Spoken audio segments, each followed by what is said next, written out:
Good morning. A giant screen falls during a popular boy band performance, shocking Hong Kong. At least 5 Haitian migrants drowned and several dozen were rescued near an uninhabited island west of Puerto Rico. It's the latest in a string of deadly voyages across the northern Caribbean. The State Department is offering a reward of up to $10 million. They're hunting for any information about Russian interference in U.S. elections. And former President Donald Trump warning golfers loyal to the PGA. Find out what he's predicting for the future of pro golf.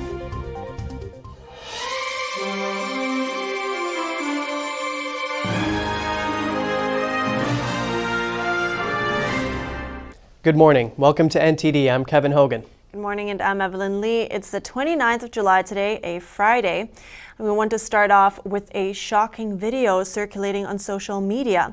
A giant screen fell onto the stage during a performance in Hong Kong last night. But please be warned, the video may be disturbing to some.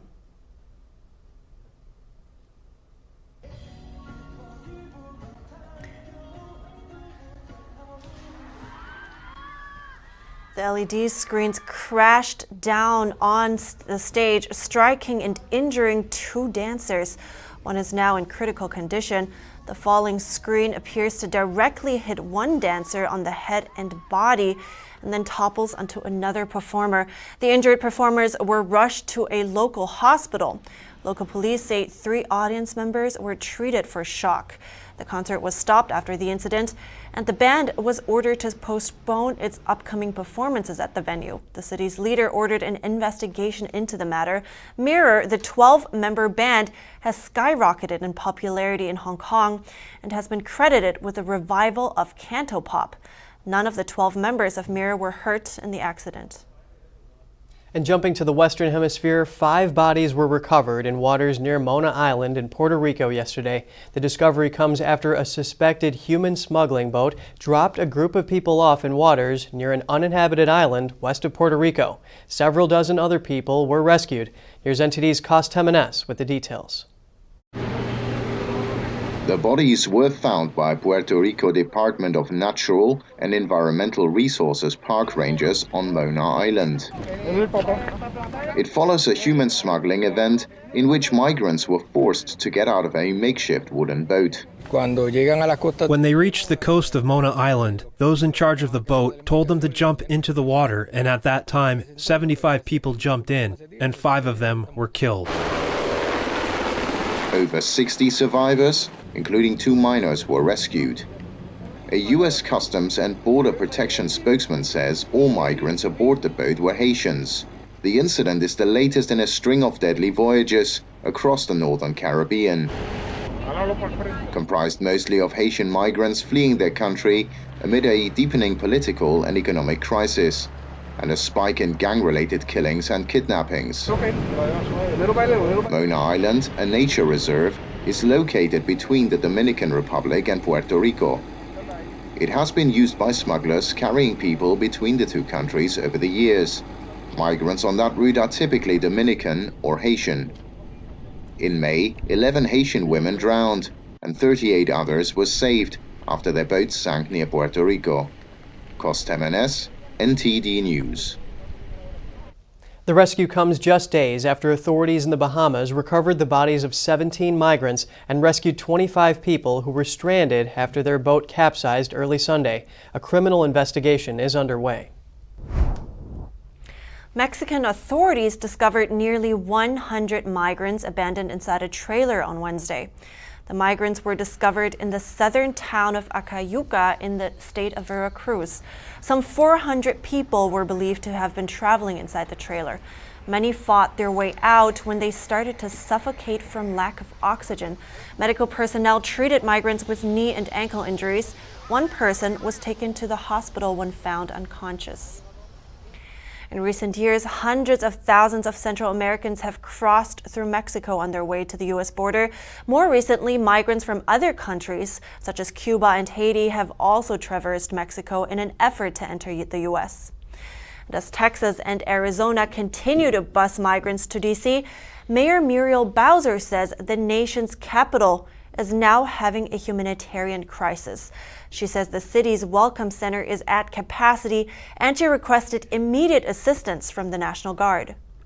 So I've asked for the deployment of the Guard, as long as we need the Guard to deal with the humanitarian crisis that we expect to escalate. That crisis being the flow of bus after bus heading to Washington from Texas and Arizona, all voluntarily transporting illegal immigrants. Texas Governor Greg Abbott and Arizona Governor Doug Ducey don't appear to be slowing down the bus trips to Washington anytime soon. Their reason? Here's Abbott on KTEK last week. The people in Washington, D.C. seem to have a different standard. They think that it's okay to have the open border situation as long as it remains in places like Texas. We wanted to make sure that because Joe Biden has never come to the border, we want to take the border to Joe Biden and let them understand what we are having to deal with right here. And they are only dealing with about the number of migrants that we have come across our border per day. According to a letter obtained by NBC4 reporter Mark Seagraves, Mayor Bowser says over 4,000 people have arrived at the nation's capital since April. It indicates that Bowser requested the National Guard on the 19th, but reporter Seagraves says no answer yet on her request. Jason Perry, NTD News. A reward of up to $10 million is being offered for any information about Russian interference in American elections. The State Department is looking for info about a group called the Internet Research Agency, a close associate of Russian President Vladimir Putin and other entities that might be meddling in American elections. Let's Chat is the message being sent out by the State Department's Rewards for Justice program. A dozen Russians were indicted in 2018, but none of them faced trial in the U.S. The Justice Department moved to drop charges against 2 Russian firms named in the indictment in 2020, concluding that a trial could expose sensitive law enforcement tools and techniques. They also had no way of punishing them, as the firms have no presence in the U.S. The State Department says the reward is part of efforts to protect against foreign interference and ensure election security and integrity. Yesterday, President Biden made a 2-hour-long call with Chinese Communist Party leader Xi Jinping. Here's NTD's Iris Tao with what Washington and Beijing are saying about it and how rising tensions over Taiwan are playing out. Amid rising tensions over Taiwan, President Biden talks with China's Xi Jinping for 2 hours and 20 minutes in their first call in months. President Biden underscored that the United States policy has not changed and that the United States strongly opposes unilateral efforts to change the status quo or undermine peace and stability across the Taiwan Strait. It comes as Beijing is warning of forceful actions if House Speaker Nancy Pelosi indeed visits the democratically ruled island of Taiwan. And Chinese state media quotes Xi as warning Biden that, quote, those who play with fire will perish by it. But the White House declines to say it marks an escalation. They had a very direct conversation. And that they've known each other for some time. And in addition, he raised genocide and forced labor practices by the PRC. That is something that he raised, about the human rights, as he always does. But the White House says Biden and Xi also talked about working together, with particular focus on climate change and health security. And Senator Ted Cruz tells NTD's Melina Weisskopf that he thinks the administration is being too soft on the communist regime. The United States should not purchase electric vehicles that are made with slave labor in concentration camps in China. And I've suggested we name John Kerry the customer of the year for the Chinese concentration camps because he is the single largest purchaser of products that they are made under forced labor.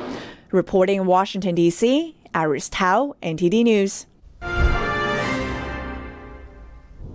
A state of emergency in Kentucky following rounds of deadly storms and intense flooding. At least 8 people are dead, and a number of people are still unaccounted for as more rain is expected.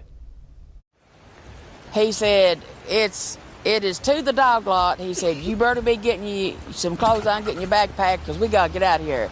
And by the time we got out to the neighbors, out here to Tony's Double Wide, it went from the back of the the trailer to the carport. What started out as a peaceful Wednesday night quickly turned to a morning of fear for residents when severe storms swept across eastern Kentucky. You can see powerful images of buildings and homes completely underwater in new drone video. In boats and kayaks going door to door, residents wasted no time searching for survivors in the hardest hit areas.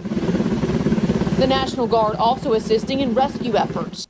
I want to thank all our first responders that are out there doing such heroic work. Kentucky Governor Andy Beshear confirming one of the victims killed was a woman in her 80s. The governor also expressed how he expects the death toll to rise, plus how this catastrophic event could end up being one of the most significant deadly floods in the state. Hundreds will lose their homes, and this is going to be yet another event that it's going to take not months, but likely years for many families to rebuild and recover from. Governor Beshear also urging residents in other parts of the state to take precautions and protect themselves as flash flood warnings continue.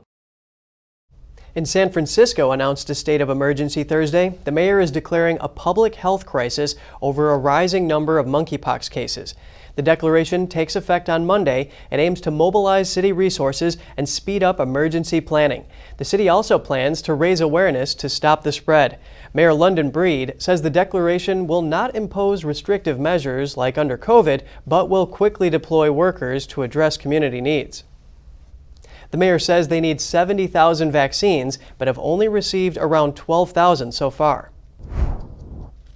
The northwestern United States is experiencing an extreme heat wave. We take a look at how some people are managing the high temperatures. NTD's Jeremy Sandberg reports. The National Weather Service issued an excessive heat warning for Northwest Oregon on Thursday. It remains in effect until Saturday evening. Residents in Portland are dealing with the heat in different ways. Some are taking refuge at Charles Jordan Community Center, which is being used as a cooling shelter. There's no sense in staying home and being too hot and getting sick and nauseous and headaches and all the things that can come with heat exhaustion. Staff at the cooling center say during quiet times, the shelter may look underused, but that it gets much busier at night than during the day. Last night, as an example, there were 100 folks in this facility that has a capacity of about 120. The heat wave in June 2021 killed more than 100 people in Oregon and over 600 in the western Canadian province of British Columbia. Officials say it was mostly due to a lack of air conditioning. I think us being here gives folks a backup that actually fills a need. Many are staying home if they have air conditioning. Yeah, welcome to the spot. Can't really go out for very long. Most of that just hide out inside. Portland is likely to experience its 8th straight day of temperatures above 90 degrees this weekend. It's been hot before, just not as long, I guess. According to records, it's only happened 4 times, with 3 of those in the last 13 years. Jeremy Sandberg, NTD News. Just ahead, after Russia cut gas this week, Europe is getting increasingly worried about winter. We spoke to an economist who says even the U.S. could feel some of the repercussions. And Trump has a message for pro-golfers. Find out what it is after the break.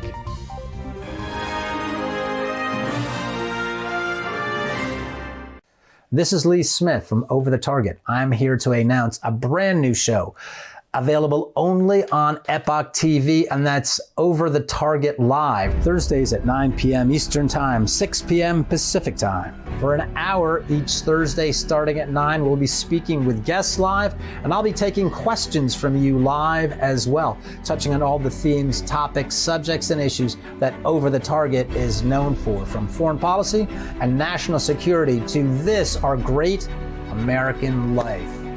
I'll look forward to seeing you soon, and I'll look forward to hearing from you soon, too.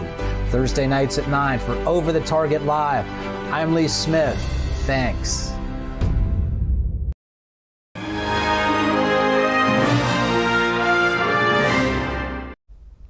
Russia turned off gas flow further this week.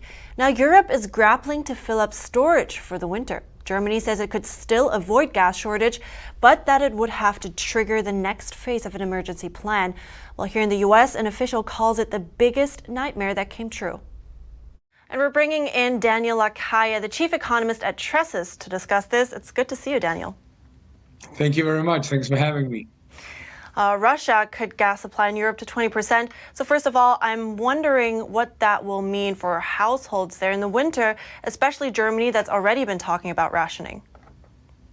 We have two implications. The first one is going to be that households are going to pay a lot more for gas because even if some of the natural gas that is consumed in Europe comes from imports via the United States or Norway or Qatar, it's going to be significantly more expensive. The other one is rationing, as you mentioned. The government in Germany, Holland, and other countries that have the largest level of dependence with Russia are talking about cuts of about 15% of demand, which is a lot. It's not easy to cut 15% of demand without generating a very significant disruption for households and certainly as well for businesses. All right, and now to the U.S. Officials here say that they fear the impact could boomerang onto the U.S. So what do you think? Will consumers here also feel the repercussions? In the United States, it's not so much a question of supply as it is a question of price. Obviously, natural gas prices trade internationally, and there is a huge disconnect between Henry Hub prices of natural gas in the United States, compared to the natural gas prices in Holland or in Germany. In Europe, natural gas prices are massively higher than what they are in the United States. However, if there is a reduction of the magnitude of what Russia means for Europe, which is about 150 BCM of gas a year, certainly there would be an impact for the United States coming from much higher natural gas prices. And how can we understand this? I mean, is this a sign of Russia maybe trying to cut down gas supply to zero at some point? And I mean, can Russia even afford that? I don't think it's feasible for Russia to cut down gas supplies to Europe to zero.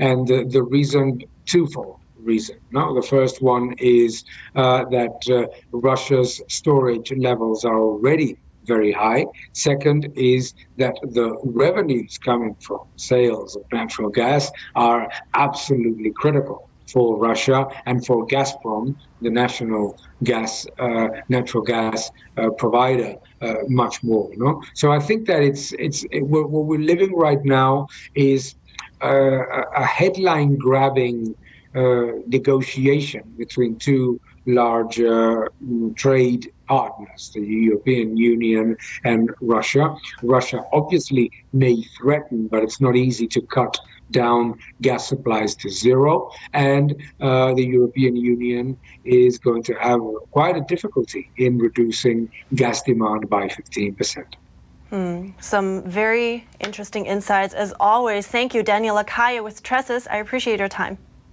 Thank you so much. Have a good day. And in sports news, former President Donald Trump has a warning for pro golfers. Join Live Golf or miss out. NTD's Jeremy Sandberg has more. The Live Pro-Am was held at Trump National Golf Club in Bedminster, New Jersey on Thursday. The third event of the Live Golf Invitational Series starts Friday on the same course. A lot of money's going to charity, and you have really the best players in the world, many of the best players in the world, and soon you'll probably have all of them. Trump says golfers that remain loyal to the PGA could pay a big price if a merger comes between them and the Saudi-backed Live. Remember this, if there's a merger, the people that didn't come, they will never get anything except a thank you from people that took advantage of them. The Live is bankrolled by Saudi Arabia's public investment fund and is paying players more than the PGA. Big names in pro golf like Phil Mickelson, Dustin Johnson, and Patrick Reed have recently signed contracts with Live. What they're doing for golf is so great. What they're doing for the players is so great. The salaries are going to go way up. The PGA was not loved by a lot of the players, as you know, for a long time. Now they have an alternative, and nobody would have ever known there was going to be a gold rush like this. Saudi Arabia is accused of many human rights violations. They are being criticized for trying to improve their reputation by using sports. They've been friends of mine for a long time. They've invested in many American companies. They own big percentages of many, many American companies. The Live Team Championship at the end of the season will be held at the Trump-owned Blue Monster at Trump National in Miami. Jeremy Sandberg, NTD News. And in Hungary, a severe drought is forcing farmers in the so-called Sandwich region to adapt. The inability to grow enough fodder is forcing one breeder to sell his horses. Hungarian horse breeder András Eördög wanted to keep these foals for his farm. But severe drought means he can't grow enough fodder to feed his stable. He loves teaching local children to ride his young horses, but this year he'll have to sell them. I've been farming here for nearly 3 decades, and I can't remember such a severe drought when we had so little rain. And the problem is that 2018 was when we had a last good rainy year, and the dikes were filled with water and we had good yields. Since then the situation has kept getting worse. Now I can say we've never had such a difficult situation ever. The farming region known as Homokachag, or Sandridge, lies between 2 main rivers, the Danube and the Tisza. It's a key area for corn, grain and sunflowers. Its sandy soil dries out fast. This lake in the village of Jasent Laszlo, where many locals swam as children, dried up years ago. 5 years ago, the mayors and farmers of nearby villages blocked hundreds of kilometres of communist-era water channels crisscrossing their land. It was illegal and increased the risk of flooding, but the farmers say they had no choice. This year, winter and spring rains mostly failed, so all but one ran dry anyway.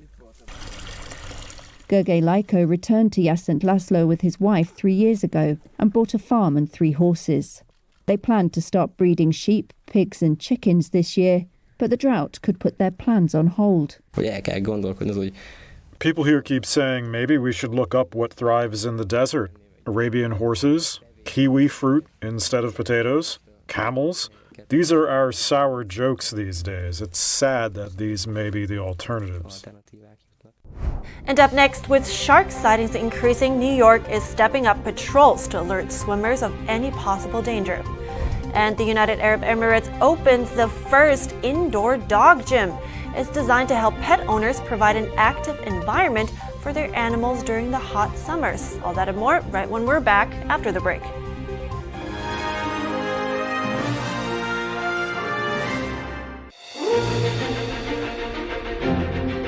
NTD's Capital Report. It's about getting answers, cutting through the fog of politics. It's about your questions and our chances to ask. What is the net impact of the American Congressman Graves? Thank you for joining us. We're speaking to those in power to find out what does this mean for the people. We're here so you're in the know. Navigating a world of economic madness, you need to have the right guide. What do today's decisions mean for your tomorrow? We ask why. What's the alternative? Uncover the deeper reasons and the hidden influences, and highlight the real opportunities for profit.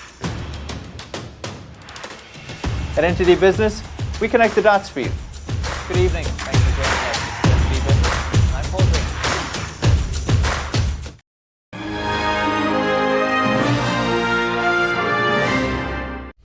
Welcome back. The fossilized skeleton of a T-Rex relative that roamed the Earth about 76 million years ago sold for more than $6 million yesterday.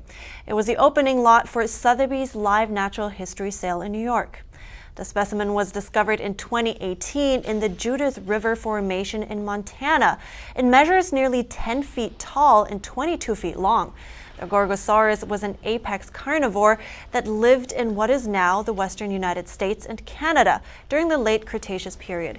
So if you thought the Tyrannosaurus rex was old, this one predated its relative by 10 million years. Shark sightings are on the rise along the New York shoreline. At least 3 people were bitten in the past month. Border patrol boats and drones combined with vigilant lifeguards on the beaches are alerting swimmers of any possible shark sightings. For the past week, we've been going out for a few hours in the early afternoon as Parks Police had requested assistance with. So It's, as just here, someone asking for a shark report on VHF. So you got some people in Fire Island Inlet area reporting that they're trying to catch sharks and have seen a couple. So that's where most of the sharks are seen, by people actually catching them, because they're not up on the surface, you know, most of the time. Probably coming back from fishing offshore, heading in. If someone reported one by a bathing area, we'd try to go and see if we could verify the sighting. Some reports may be people mistaking the fin of a dolphin. And the shark fin, dorsal fins, usually gonna have a straight line on the back with an angle forward that may have some curve to it. The dolphins, their dorsal fins curve front and back. Most of what's been around here are sand tiger and sandbar sharks. That's the most common ones we have this time of year. Sandbar sharks and sandbar duskies are they're sharks that live near the coast, and they're gonna feed on the medium-sized bait fish like a bunker, or maybe take some blues or striped bass or weak fish. They've had the sharks all the way in 5-10 feet of water, right? 20 feet off the beach in a couple places, but I want to say it's normal for them to be that tight unless they're really chasing some schools of bait fish that are up onto the surface by the breaking waves. Seems to be a little slow at this hour, which is somewhat good for us. No large schools of bait near the bathing areas, less chance of sharks coming in. A one-of-a-kind fitness facility opens in the United Arab Emirates, and it's welcoming four-legged clients. Let's take a look. Posh Pets is the Emirates' first indoor dog gym. Located in Abu Dhabi, the business ushered in a new group of customers. The idea was to provide like a healthy gym for all the kind of dogs. I was one of those people to be owning a dog. My struggling was on the summertime, how I can provide a good environment to exercise them. Dog owners take their pets on 2 treadmills designed specifically for dogs. Following assigned safety measures, the canines wear a harness secured to a spring system. They do running, jogging, or walking at their own pace for 15 minutes. My friends told me about this very nice place where my dog can have a nice activity without being hit by the sun, without having any distractions, just a place specialty for dogs. So that was the main reason we came here. Both dogs and owners seem to enjoy the sessions. Each visit, the dogs gradually increase their exercise time. This way their muscles can properly adapt to using the machine at longer intervals. So first it was the hamster wheel and now the dog treadmill. It looks like a pretty intense exercise. They can just run as fast as they can, it seems. I mean, yeah, it seems like a good idea, I guess, for the UAE, definitely, nice in the heat. But personally, generally, I think just let dogs be dogs outside. Well, there's nothing like the great outdoors, but if you can't get out and you don't live in Abu Dhabi but need to give your dog some exercise, try playing tug of war or make a homemade obstacle course. Let us know how it goes. Our email is goodmorning@ntd.com. That's right, and that's all for today's program. Thanks a lot for watching. I'm Evelyn Lee. And I'm Kevin Hogan.